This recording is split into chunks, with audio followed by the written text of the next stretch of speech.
So I'm going to share with you a story about bovine TB, which has been a pretty important disease. But I'll start off initially with a quick conflict of interest disclosure. I am, as Hannah mentioned, an advisor to the Gates Foundation. It's a paid position. I'm not speaking on behalf of the foundation here. I'm a co-inventor on several technologies, but we're not going to be talking about those technologies here. And then I'm a founder of several startups, but none of that information is going to be relevant in this talk, and I've got a approved conflict of interest plan in place. So my lab studies, in large part, microbial pathogenomics, and what we've been doing is asking basic questions, fundamental questions into why pathogens cause disease. And as Hannah mentioned, I'm a veterinarian by training, and so our real interest is to try and appreciate the basic mechanisms from a virulence standpoint, from a pathogen, and then the host, and then why does disease actually occur, and then what can be done about it. And so to do that, we've been using molecular epidemiology models, population genetic analysis over the last couple of decades. And we got into genomics pretty early. That led us to come up with some interesting opportunities to develop diagnostics as well as vaccines. So my lab has been involved in sequencing many pathogens, sort of the first groups to try and establish at least the genomic basis for why these agents cause disease in animals. And I'm not going to, unfortunately, be sharing with you any information about the stuff that we've really been doing on a pathogenesis standpoint, but really illustrating to you a disease and bringing to your notice a disease and problem that over the last couple of years I've been particularly engaged in, and that is TB. So I'll start off with first defining something called a wicked problem. And it strikes me after listening to many of the discussions here over the last 2 days that many of the issues that we're dealing with are these things called wicked problems. Now, in social sciences, if you follow that field, there are these things called wicked problems, and it's a whole area of research. So how do you define a wicked problem? So a wicked problem is one that is essentially really difficult to solve, right? And so that becomes that's sort of obvious. But the reason why it's difficult to solve is that either you have incomplete knowledge, or you've got a fairly large number of opinions involved. And so there's a large number of people, and they've got differing opinions, and you've got this controversy that builds up in a field. And the smaller the field, the more likely you are to have that. But in fact, the larger the field, the more likely you are to have that as well. They always result in large economic and or social burdens. So, for example, antimicrobial resistance, we've heard a lot about that, or global warming. These are wicked problems. The key thing that makes these particularly difficult to solve is that they're interconnected with other problems. So I would submit to you that these are not evil problems, they're just really difficult to solve. But the key out here is to recognize when you're dealing with a wicked problem and the nature of why this problem is so recalcitrant to easy solving. So let's share with you what is a truly wicked problem. And this is tuberculosis. So it is the world's deadliest infectious disease. There are 2 billion people on this planet that are exposed and infected. There's about 10 million new infections each year. There's 1.5 million people that die. That's 3 lives every minute.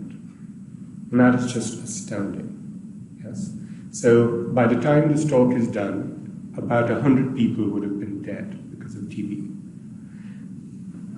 The impacts are tremendous. So India, in fact, a country where I come from, in a country where I've started doing a lot of work in recently, has a massive burden of TB. There are 500,000 people who die of TB every year in India. That's a person a minute. 4,000 people died during this conference of TB. The issue is not just the death, which is absolutely tragic, but the issue is also about the fact that the economic burden, the social burden, is huge.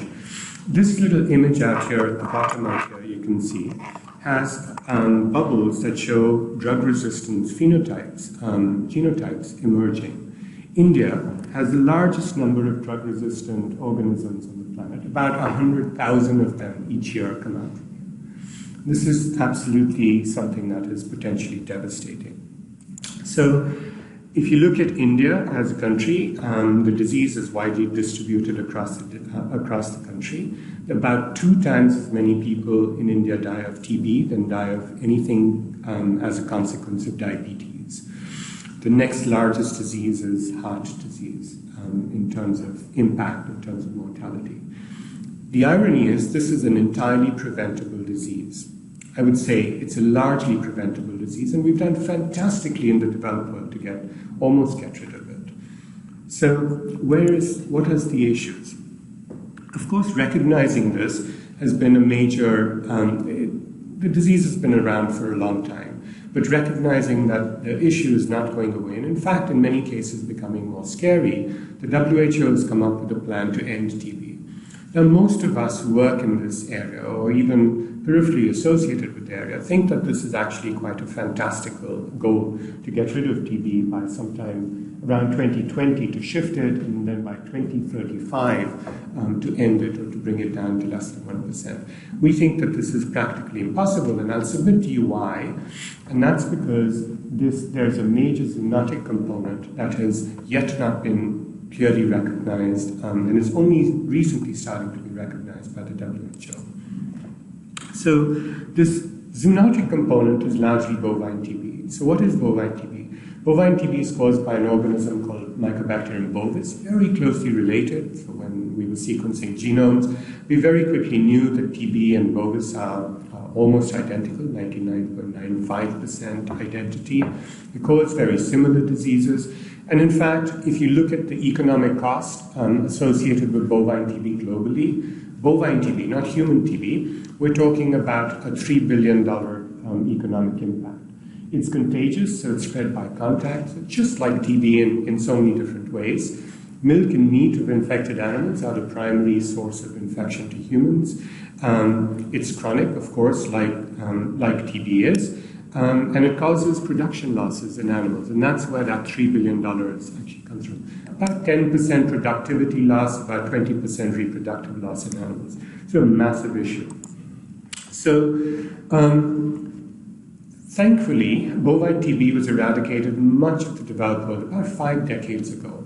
And this was done largely through the implementation of things called national control programs. In the US, between 1917, the US was the first country in the world to implement a national control program.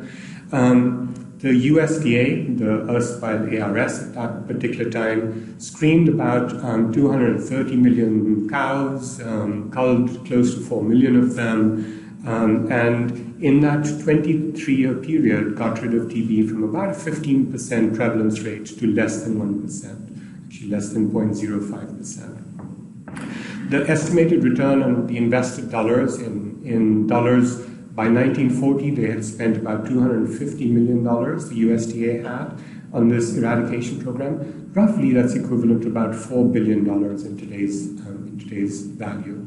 Yeah, so what they had got is a tenfold return on economic investment, just on the productivity part. They were saving 25,000 lives every year in the US because about this program. But yet there is no national BTB control program. Places like India are the low and middle income countries. So I'd submit to you, bovine TB is probably the most, if not highly ranked amongst the most important zoonotic diseases on the planet. There are lots of other complications, but there are 2 things that I'd like to submit to you. Before the pasteurization of milk, about 20% of human cases came from bovis, and that in today's date, around 30% of, just like 30% of TB patients in Mexico have M. bovis, and around 20%, 17 in Ethiopia, 16 in Tanzania, and around 10% of the human TB cases in places like India accounted for by bovis. It's a large number. Cattle in India, as you can imagine, is a holy cow situation, right? So India has the world's largest cattle population. There are about 200 million cows. It's It's the world's largest producer of milk, and in fact is amongst the world's largest beef exporters, thanks to buffalo primarily. And of course, milk is a major contributor to the national economy, and particularly for smallholder farmers, this is a big deal. However, when I mentioned that there is no national control program in bovine tuberculosis, you can imagine this is the same situation as was there in the US in the early 1900s, or in Europe sometime around 1950, 1960, when control programs started occurring. So around 15% of crossbred cattle in India, around 2% of indigenous cows have bovine TB, but through just very conservative estimates that we've run, we estimate there are around 12 million cows that are infected. So the issue is that this is a massive problem. Unfortunately, the data suggests that the situation is not just bad, it's going to get worse. And I wish I was not here doing the scaremongering out here, because I don't feel good when I say these things. I feel really horrible because the issue in front of us is truly daunting. So here are the 4 drivers that I'm going to share with you. First, cattle production in India is going from this, so a lady and her 2 cows, or 5 cows, to something like this, when you've got maybe 20, 30, 50 animals now. And you're going from indigenous type zebu cattle, that's not one, to more crossbred cattle. So what happens when the shift occurs is that in fact you get an increased likelihood of transmission of TB. You have more animals together, intensively reared farms, so you can go from 2% to 40% very, very quickly, and that's what our data and other data shows. So the second part is that a peculiar issue with India, but I submit to you pretty common in most low and middle income countries, is that culling of cattle is an extremely difficult thing to do. TB is a chronic disease. The longer the animal lives, the more likely it is to shed infection. Ergo, the more likely it is to transmit. A single human with TB can spread perhaps 15 or 50 people in a year, right? So a person with TB spreads to 15 or 50 people in a year. Cattle can spread to more animals because they co-graze, they cohabitate, and there is no treatment involved. So, unfortunately, if you're not able to cull cattle, the animals suffer terribly. And as a veterinarian, I have to tell you, seeing some of those animals is absolutely devastating. The third thing, which is actually quite a shock to most of us, in this day and age, 70% of milk in India is consumed unpasteurized. 70%. If you go to Tanzania, the number is probably 90%. Clara out here can correct me if I'm wrong. These numbers are astonishing. But in fact, if you've got 20% prevalence in your cattle and most of your milk is being consumed unpasteurized, the burden of disease is absolutely horrendous. How can we get rid of TB without getting rid of bovine TB? Importantly, most people say that boiling of milk will reduce it, and I completely concur. The kill values are impressive with boiling of milk, but the way that the milk is boiled, you never get enough death. So it's able to reduce, but not able to completely eliminate risk of bovine transmission. And most people who like fresh milk actually don't like it boiled. And so in rural areas, much of the milk is consumed without any intervention. So a colleague of ours who we're working with and have several projects with actually just went out and started to sample milk. And you can actually grow TB from milk samples, including, unfortunately, pasteurized milk samples. Something like 20% of milk samples can actually have viable TB signatures. The numbers are quite scary. And then the final driver, I suspect, is one where you have a technical issue. There is a lack of an approved vaccine for bovine tuberculosis. And this is kind of funny because, and I'll share this with you, that when the TB vaccine was initially developed, it's actually Mycobacterium bovis based vaccines, so BCG, that many of us have had, particularly those of us above a certain age or coming from a certain background country, is Mycobacterium bovis in origin. Yet in cattle, it was never used in developed countries because we very quickly moved to a test and slaughter approach. And so, because we don't have test and cull approaches viable for socioeconomic reasons in these countries, vaccination is really the only option, but that's not available. It's not licensed for cattle use. So the case then for bovine TB is that it's a true zoonotic disease, a true on-health problem. It causes billions of dollars in economic loss. And the challenge then is that we have low awareness. Most of us out here probably don't think much about bovine TB, which kills more people than all of the diseases we talked about here. It leads to relatively limited support or resources to collect the data, and that leads you to not build awareness. And so this vicious cycle needs to be broken. So here's one of my favorite quotes from Lewis Carroll, Children Looking Glass. When the White Queen tells Alice, it's actually okay to think about impossible things, and this is true for me. I do think about 6 impossible things before breakfast most days. So in the US, this was an impossible undertaking when it was first started up. And in fact, what they did find was, as I suggested out here, the campaign ended up being a spectacular success. And this was done primarily on the backs of a couple of key innovations, and that's what we're going to talk about. So our strategy that we're adopting here is one that is going to leverage the information that we've had over the last 100-odd years, but also recognize that we have to establish the business case. In developing countries, without establishing the business case, no matter what technical solution we provide, it's not going to work. The other thing is that we need to establish sustainable market and policy drivers. And I can't emphasize enough how critical these two components are.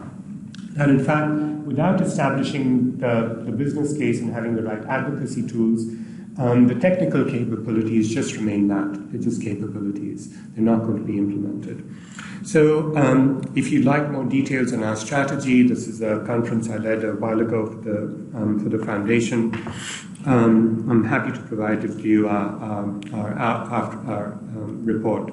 But the technical toolkit, which I'm going to spend the next 5 minutes talking about, is essentially developing better methods to vaccinate animals and prevent transmission both to humans and to wildlife. And then to a key intervention that I think is going to help us substantially in our efforts out here is making sure that we have the right ante-mortem diagnostics.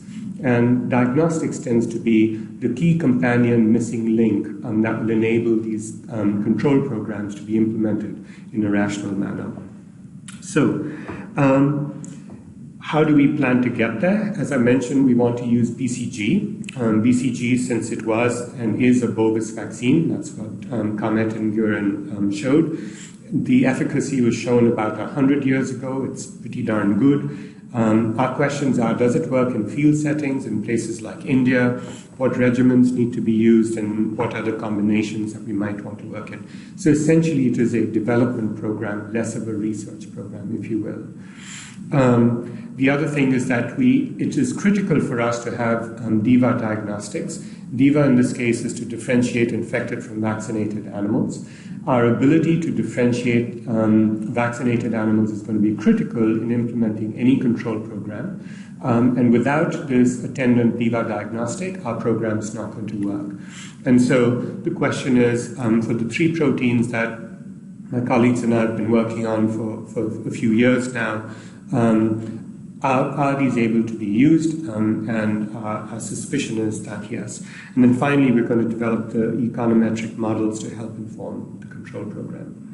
So as I've mentioned, vaccination against TB, BCG is that approved vaccine. These 2 gentlemen out here, heroes, who actually have ended up probably saving more lives than most people ever can. It was started in 1912 is when the vaccine was first used in cattle. In around 21 is when it ended up working. It's extremely cheap. You can buy 10 doses for less than $1. Actually about 1,000 doses for well less than $1, depending on how they're manufactured. It's recommended by the WHO. Here's an early poster, in fact, from 1917, even before the vaccine was approved widely globally. It was used in France. It has variable efficacy in humans, but the issue is that it compromises TB-based diagnosis. And what they found was that it requires a boost between 12 and 24 months, but in humans we never actually ended up doing that. The other challenge is that there are many flavors of BCG. In fact, when we and others have done the sequencing, right from the early times, so the difference between bovis and TB is a series of regions of deletion in the genome,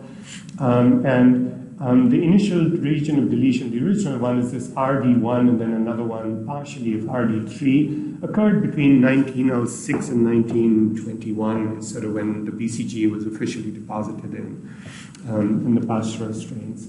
And then subsequent to that, these are vaccines that are used in different places, have multiple different regions of deletion that show up.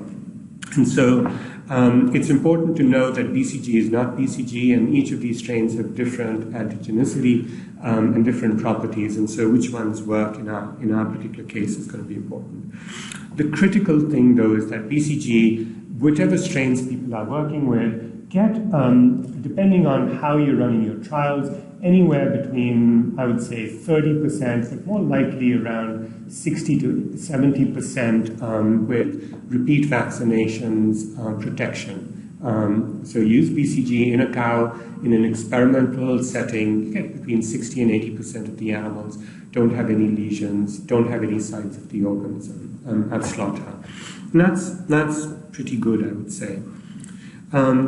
My colleagues, Martin Watermeyer and others in the UK, Glenn Hewenson, James Wood and others in the UK, have actually been running some trials over the last 5 years, actually close to 10 years now, in Ethiopia. Here are the sort of settings that these trials are actually run in, and the reason that we want to run them in these settings is this is where the vaccine is going to have to be deployed. And so running these field trials for us is really critical.